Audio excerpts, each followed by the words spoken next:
For users of Windows 10, follow these steps to delete driver. First of all, find and click Control Panel. Find Hardware and Sound and click Devices and Printers.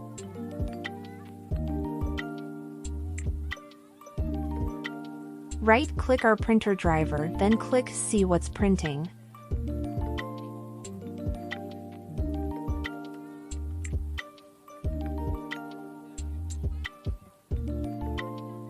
Click the printer at top left to cancel all documents.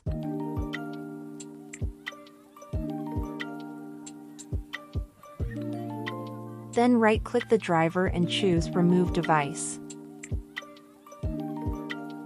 Click Yes. Driver removed successfully.